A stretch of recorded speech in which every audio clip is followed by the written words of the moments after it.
네, 감사합니다. 네. 다음 순서는 같이 오신 대종부에서 오셨어요. 홍일학 목사님 모시게 인사드리고 시작하겠습니다. 저는 항상 은혜가 풍성하게 하는 홍일학 목사 인사드리고 시작하겠습니다.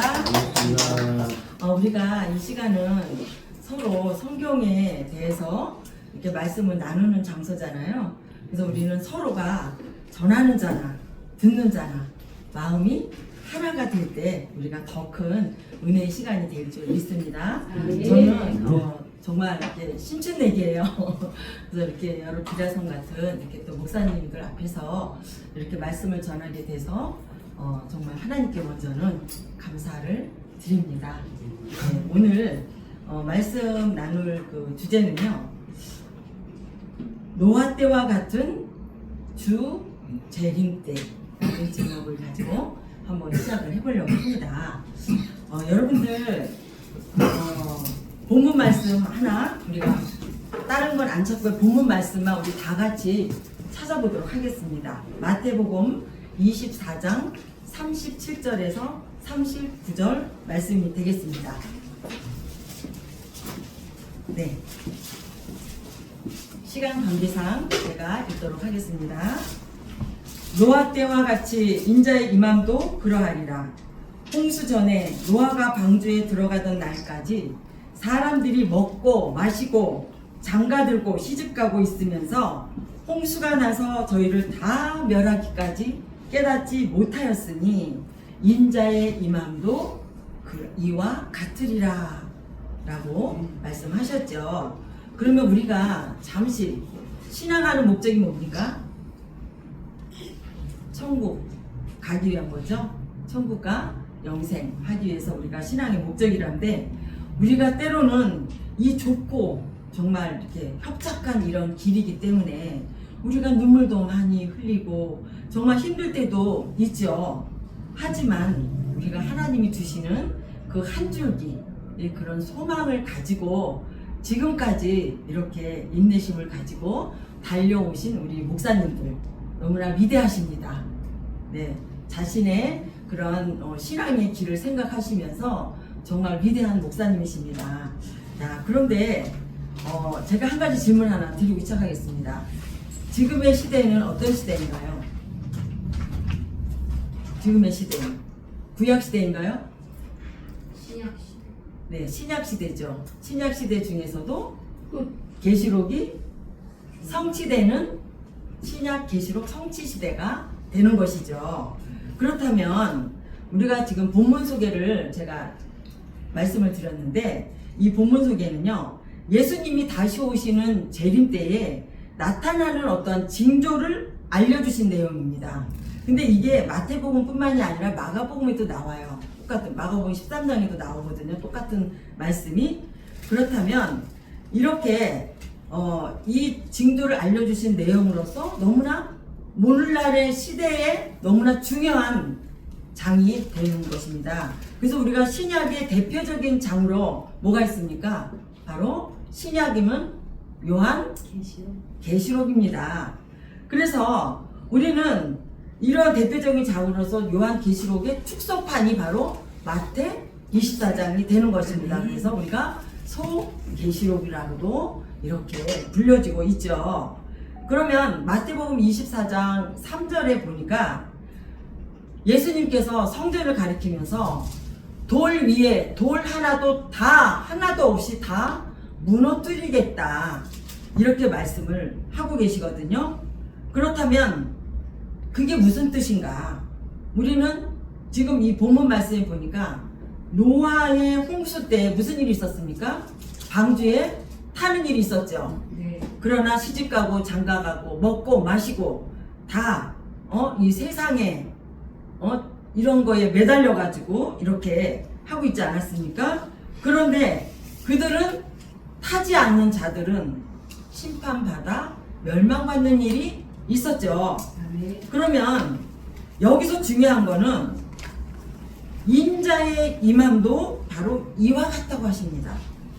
그럼 인자의 임함은 지금 오늘날의 계시록 성취 시대라고 한다면 우리의 신앙은 지금 현재 주님 다시 오시는 예수님을 롯데도 마찬가지입니다. 이 구원받은 자는 누굴까? 뭐예요? 돌아보거나 머무르지 않고 산으로 도망간 자가 구원을 얻게 됐잖아요. 네. 그렇다면 우리가 노아 때의 방주라고 하는 그 구원의 처소, 구원받는 곳이 구원의 처소 아니겠습니까? 맞죠? 그러면 구원의 처소는 어디예요? 방주가 노아 때는 구원의 처소가 방주였습니다. 노아 때는. 그러나 롯 때에는 구원의 처소가 어디였습니까? 산이었습니다. 그래서 그 산을 어떤 산인지를 알아야 내가 구원을 받게 되는 거 아닙니까? 네. 네. 네네. 그건 상상에 맡기겠습니다. 그래서 우리는 재림때를 기다리는 신앙인이라면 이 말씀이 우리에게 중요하게 우리가 해야 된다는 게 바로 뭐냐요? 인자의 임함도 이때와 똑같다고 했습니다. 심판받았으면 다시 재창조가 일어나는 그러한 시대가 있다는 거예요. 그래서 오늘날도 우리가 재림때 그렇다면 구원의 처소가 있을까요? 없을까요? 있습니다. 네, 있죠. 그럼 그것이 어딘지 우리 목사님들 아시나요? 그것이 어딘지 우리는 구원을 받을 것이기에 우리가 간절한 마음으로 찾고 두드리고 구원의 처소로 우리가는 나아가야만 되는 것.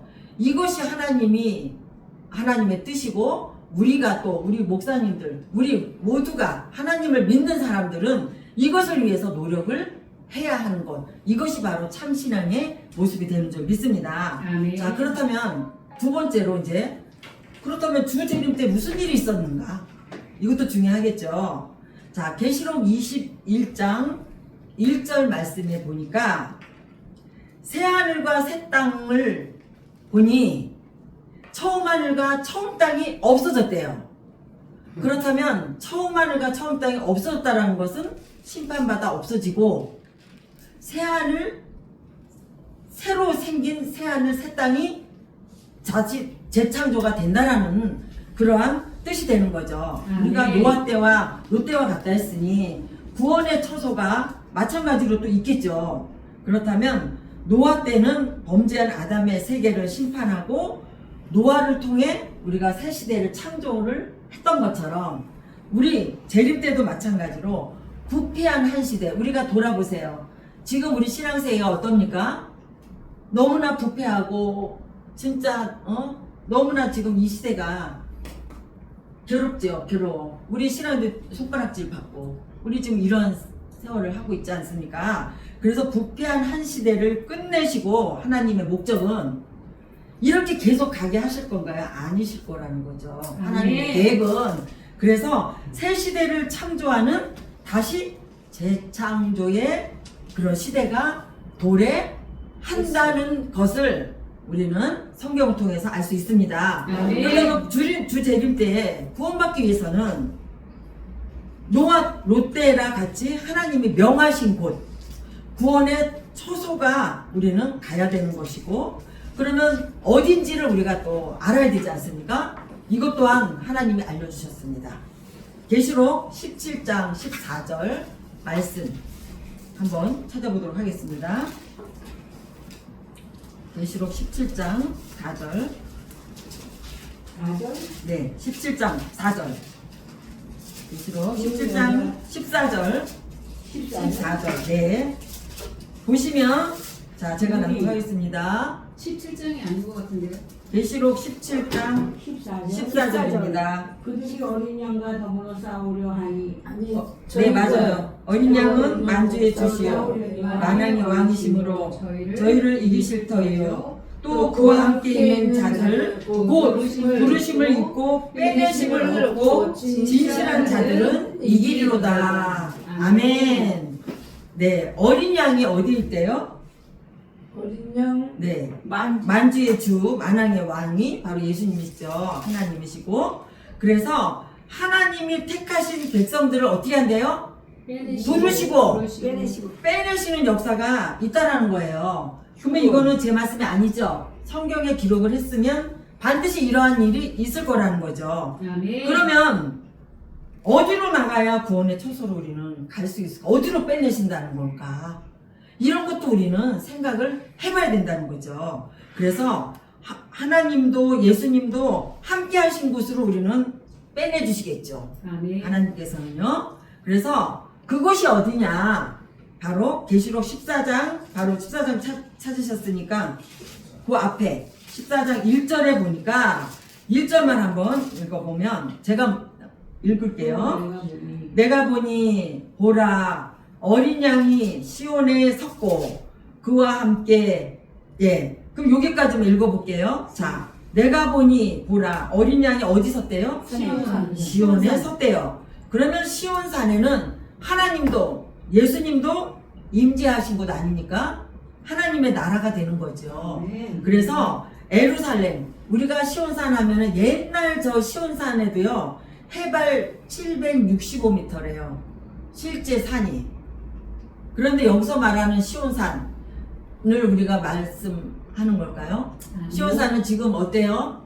에루살렘은 지금 어때요? 전쟁에 지금 불이 타고 있는 그런 곳이죠. 그런데 시온산이면 그곳을 가야 됩니까? 그건 아니겠죠?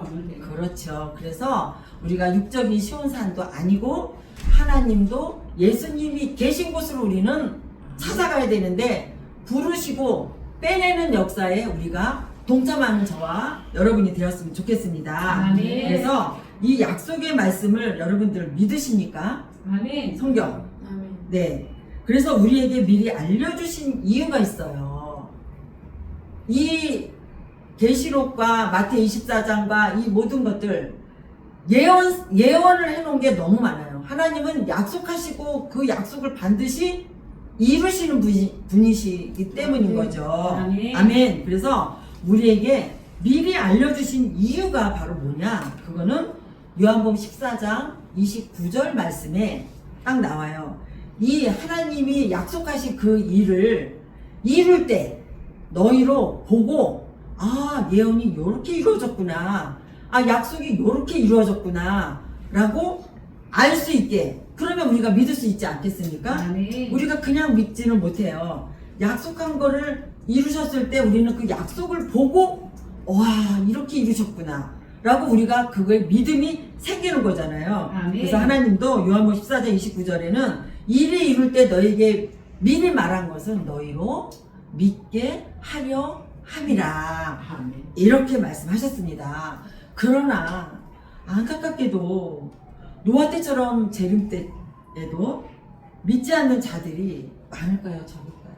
적어요. 네, 믿는 자가 적겠죠. 그래서 오죽하면 예수님도 누가복음 18장 8절에 보니까 이 마지막 때에 믿음 가진 자를 보겠느냐 이렇게 말씀하셨어요. 이 말씀은 결국 믿음 가진 자가 적다라는 것이죠. 그래서 요한복음 10장 35절에 보면요. 성경은 패하지 못한대요. 시건치 않으시고 반드시 약속하신 것은 이루시는 분이라는 거 우리가 또 요한복음 10장 35절 말씀을 통해서 우리는 알았습니다. 이것이 결국은 진리입니다. 약속하시고 이루는 거 이 자체가 우리는 예수님의 말씀을 우리는 진리라고 하잖아요. 그래서 오늘날 결론을 짓습니다.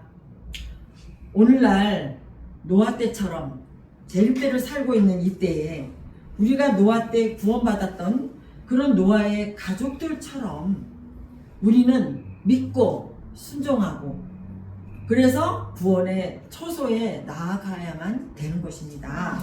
그래서 우리가 성경을 잘 알지 못할 때는요 노아 때처럼 먹고 마시고 시집가고 장가가고 그냥 세상에 파묻혀서 우리가 살아가는 때도 너무 많지 않았습니까? 그러니까 세상살이에만 우리가 몰두하며 그렇게 육의 것을 위해서 우리가 살아왔는지도 우리는 모릅니다. 하나님을 믿노라 하지만 그러나 우리의 마음과 정신을 다시 한번 정말 일깨우는 그런 마음으로 구원받게 하기 위해서 이 성경에는요 아주 낱낱이 기록해 주신 줄 믿고 우리는 감사하는 우리가 되었으면 좋겠습니다. 아멘. 그래서 결코 우리가 사람의 말로 듣지 마시고 하나님의 그런 사랑의 메시지로 받아주시고 믿어서 순종하여 구원받는 저와 우리 목사님들이 다 되셨으면 좋겠습니다. 아멘. 네, 말씀 마치겠습니다. 감사합니다.